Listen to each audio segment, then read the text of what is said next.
Hello friends. Non vegetarian diet खाने वालों के लिए अक्सर ये चैलेंज बन जाता है अपने कोलेस्ट्रॉल को कंट्रोल करना, क्योंकि काफ़ी हद तक ज़्यादातर नॉन वेज फूड आइटम्स में कोलेस्ट्रॉल ज़्यादा होता है। और नेचुरली जब आप ज़्यादातर फूड आइटम्स ऐसे खा रहे हो जो नॉन वेजिटेरियन है, तो काफ़ी चांसेस है कि आपका कोलेस्ट्रॉल बढ़ जाएगा। तो क्या ऐसे टिप्स हैं जिनको आप फॉलो कर सकते हैं यदि आप नॉन वेजिटेरियन हैं और यदि आप कोलेस्ट्रॉल को कम करना चाहते हैं बिना ज़्यादा मेडिसिन लिए? तो कौन कौन सी चीज़ों को आपको फॉलो करना चाहिए जो आपको कोलेस्ट्रॉल कंट्रोल करने में कुछ हद तक मदद करेंगी? In terms of food selection या in terms of lifestyle modification आपको इन चीज़ों का फॉलो करना चाहिए यदि आपको कोलेस्ट्रॉल का प्रॉब्लम है तो। टॉपिक पर जाने से पहले जो लोग हमारे चैनल पर नए हैं उन्हें रिक्वेस्ट करूँगा कि चैनल को सब्सक्राइब करें, वीडियोज़ को लाइक करें, फॉलो करें, कमेंट करें, पूरा देखें और शेयर भी करें। यदि आप नॉन वेजिटेरियन फूड आइटम्स लेते हैं तो कोशिश करिए कि ज़्यादातर फैट फ्री सोर्सेज से लीजिए। लीन कट्स ऑफ मीट या पोल्ट्री जो स्किनलेस होती है, इनमें सैचुरेटेड फैट का कंटेंट कम होता है। आपको सैचुरेटेड फैट से बचने की ज़रूरत है। कोई भी बीफ, पोर्क या इस तरह की चीज़ें भी ले रहे हैं तो भी लीन लीजिए। पोल्ट्री ले रहे हैं तो स्किनलेस लीजिए। फ़िश वगैरह में कंपेरेटिवली फैट्स कम रहते हैं। इवन फैटी फिशेस भी आप लेते हैं तो उसमें अनसैचुरेटेड फैट ज़्यादा रहते हैं, सैचुरेटेड फैट्स कम रहते हैं। तो ये आपके कोलेस्ट्रॉल को कंट्रोल करने में मदद करेगी। तो आपको जो सोर्स ऑफ फूड ले रहे हैं वो कंपेरेटिवली थोड़ा हेल्दी सिलेक्ट करना है। फैटी फिशेस को आप ज़्यादा मात्रा में भी ले सकते हैं, जैसे सैल्मन, मैकरल, ट्राउट, ट्यूना, ये सारे फिशेस में ओमेगा 3 फैटी एसिड्स रहते हैं। इसके आप अलग से सप्लीमेंट्स भी ले सकते हैं यदि आप फिशेस नहीं खाना चाहते तो भी। वो भी कई बार प्लांट सोर्सेज से या एनिमल सोर्सेज से अलग अलग जगह से आता है। एल्गे से भी बनाया जाता है, एनिमल्स फिशेस से भी बनाया जाता है। जो भी आपको पसंद हो सोर्स उससे आप ले सकते हैं। ये आपके ब्लड कोलेस्ट्रॉल लेवल और ट्राइग्लिसराइड्स को कम करने में मदद करेगा और हार्ट डिजीज़ से कम करने में आपकी मदद करेगा, हार्ट डिजीज़ से आपको प्रोटेक्ट करेगा। इसके अलावा आपको कोशिश करनी है कि आपको रेड मीट नहीं लेना है। रेड मीट ज़्यादातर फैट से भरा हुआ मीट होता है। ज़्यादातर इसको आप अगर लेते हैं तो ये आपको ज़्यादा अनहेल्दी रहेगा और ज़्यादा कोलेस्ट्रॉल को बढ़ाएगा। कोशिश ये करिए कि ऐसे फूड सोर्सेज को सिलेक्ट करिए जिसमें कंपैरेटिवली फ़ैट का कंटेंट कम हो। रेड मीट हेल्दी नहीं है तो कोलेस्ट्रॉल से पीड़ित लोगों को इसको अवॉइड करना चाहिए। दूध से बने हुए प्रोडक्ट्स यदि आप ले रहे हैं तो कोशिश करिए कि फ़ैट फ्री मिल्क लीजिए, स्किम मिल्क लीजिए, मलाई निकाल के लीजिए, उसको बार बार फ़ैट हटा के लीजिए। यदि आप फुल फैट या फुल क्रीम वाला मिल्क ले रहे हैं तो वो कोलेस्ट्रॉल को बढ़ाएगा, उसको आपको अवॉइड करना है। दूध पी भी रहे हैं तो भी स्किम मिल्क लीजिए। चाय वगैरह में भी यूज़ कर रहे हैं या कोई और खाद्य पदार्थ में भी यूज़ कर रहे हैं तो कोशिश करिए कि उसमें आप फैट फ्री पोर्शन लीजिए तो ज़्यादा अच्छा है।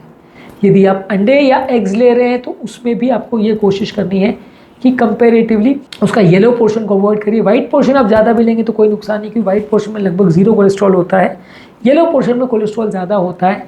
हालांकि ये कंट्रोवर्सी का इशू है कि येलो पोर्शन में कितना ब्लड कोलेस्ट्रॉल लेवल बढ़ता है और क्या कोलेस्ट्रॉल वाले पेशेंट्स को ज़्यादा खा सकते हैं कि नहीं, इसमें भी काफ़ी कंट्रोवर्सी है।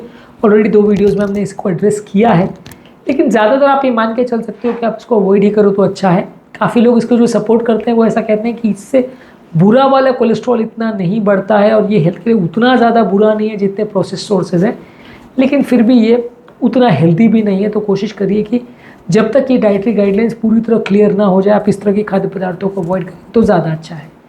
इसके अलावा जो भी खाद्य पदार्थों को आप बना रहे हैं उसको हेल्दी ऑयल में बनाइए। ऑलिव ऑयल, कैनोला ऑयल को आप ज़्यादा प्रयोग करिए as compared to saturated fats, butter, margarine, lard, इनका प्रयोग करने के बदले अनसैचुरेटेड फैट्स का ज़्यादा प्रयोग करिए। बहुत ज़्यादा रिफाइंड ऑयल्स मत लीजिए, लेकिन ऑलिव ऑयल, कैनोला ऑयल ये थोड़ी ज़्यादा बेटर है, थोड़े ज़्यादा हेल्दी है। पर हाँ, at the end of the day बिल्कुल सीमित ऑयल में आप इनको बनाएं। फ्राई करने के बदले दूसरे ऑप्शंस को सिलेक्ट करिए जो कि ज़्यादा हेल्दी हो, तो आपको वो ज़्यादा अच्छा रहेगा। इसके अलावा प्रोसेस्ड फूड्स को अवॉइड करिए। जो भी मार्केट में अवेलेबल प्रोसेस्ड फूड्स हैं उसमें कंपेरेटिवली फैट कंटेंट ज़्यादा रहता है, प्रोसेस कंटेंट ज़्यादा रहता है, अनहेल्दी और ट्रांस फैट्स ज़्यादा रहते हैं। तो ये आपको कोलेस्ट्रॉल के कंट्रोल को भी बिगाड़ेंगे, ओवरऑल हेल्थ को भी बिगाड़ेंगे। तो कोशिश करिए कि प्रोसेस्ड फूड प्रोडक्ट्स अगर आप नॉन वेज में भी ले रहे हो तो वो नहीं लीजिए, नेचुरल प्रोडक्ट्स को लेंगे तो ज़्यादा अच्छा है। इसके अलावा होल फूड्स को लीजिए। यदि आप नॉन वेजिटेरियन फूड आइटम्स भी ले रहे हैं तो भी कोशिश करिए कि जहाँ पर भी आप सब्जियाँ वगैरह ले रहे हैं तो वो होल ग्रेन्स, फ्रूट्स, वेजिटेबल्स इनको ही ज़्यादा लीजिए। जिसमें इसेंशियल न्यूट्रिएंट्स और फाइबर हो इनको ज़्यादा लीजिए।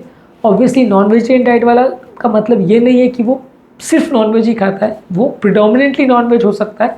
अलग अलग व्यक्तियों के डाइट में परसेंटेज नॉन वेज फूड का अलग अलग हो सकता है, पर वो सब्जियां बिल्कुल ना खाए ऐसा नहीं होता। पर आपको कोशिश ये करनी कि जब भी वो सब्ज़ी ले रहा है तो थोड़ी हेल्दी सब्जियां ले, अनप्रोसेस्ड सब्जियां ले और होल ग्रेन्स या फ्रूट्स वेजिटेबल्स फुल मात्रा में ले, जूसेस वगैरह को अवॉइड करें तो ज़्यादा अच्छा है।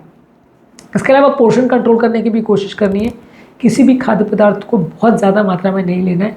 यदि नॉन वेजिटेरियन फूड आइटम्स या इससे बना फैट वाली चीज़ों को भी आप बहुत ज़्यादा मात्रा में लेंगे तो वज़न बढ़ेगा, सीमित मात्रा में लेंगे तो फ़ायदा करेगा। इसके अलावा पानी ज़्यादा मात्रा में लीजिए। पानी ज़्यादा मात्रा में लेने से आपको ओवरऑल हेल्थ बढ़ेगी और कोलेस्ट्रॉल का कंटेंट थोड़ा कम होगा। इसके बदले यदि आप कोल्ड ड्रिंक्स या शुगर वाली जूसेस या बेवरेजेस ज़्यादा लेते हैं, पेय पदार्थ जिसमें चीनी ज़्यादा डला है वो ज़्यादा लेते हैं, तो वो आपकी हेल्थ बिगाड़ेगा और वज़न बढ़ाएगा। तो कोशिश करिए कि पानी ही ज़्यादा मात्रा में पीजिए। उल्टा ज़्यादा पानी पीने से आपको कोलेस्ट्रॉल में भी मदद मिलेगी और ओवरऑल डाइजेस्टिव प्रोसेस भी अच्छा होगा, नेचुरल गट बैक्टीरिया भी ज़्यादा बढ़ेंगे। तो नॉन वेज फूड आइटम्स वाले लोगों को अगर कोलेस्ट्रॉल लेवल को कम करना है तो ज़्यादा मात्रा में पानी पीना चाहिए। ज़्यादा मात्रा में पानी का ये मतलब नहीं कि 10 लीटर पानी पीना है, आप कोशिश करिए 2 से 3 लीटर पानी डेली लीजिए। इसके अलावा रेगुलर एक्सरसाइज करना और बाकी हेल्थी हैबिट्स को फॉलो करना है। रेगुलर एक्सरसाइज करने से आपका गुड कोलेस्ट्रॉल यानी एचडीएल कोलेस्ट्रॉल बढ़ता है, बैड कोलेस्ट्रॉल कम होता है, ओवरऑल कार्डियोवैस्कुलर फिटनेस बेटर होती है। तो यदि आप कोलेस्ट्रॉल की बीमारी से पीड़ित हो तो रेगुलर एक्सरसाइज भी कीजिए, इससे भी आपको कोलेस्ट्रॉल लेवल्स कंट्रोल करने में मदद मिलेगी। तो आज के टॉपिक में हमने बात करी नॉन वेज फूड आइटम लेने वाले लोगों को क्या क्या चीज़ें फॉलो करनी चाहिए जिससे उनका कोलेस्ट्रॉल लेवल बेटर हो और उनको कोलेस्ट्रॉल कंट्रोल करने में बगैर दवा भी थोड़ी मदद मिले। उम्मीद करूँगा कि आज के टॉपिक में कुछ नई बातें जानने को मिली होगी। जो लोग हमारे चैनल पर नए हैं उन्हें रिक्वेस्ट करूँगा कि चैनल को सब्सक्राइब करें, वीडियोज़ को लाइक करें, फॉलो करें, कमेंट करें, पूरा देखें और शेयर भी करें।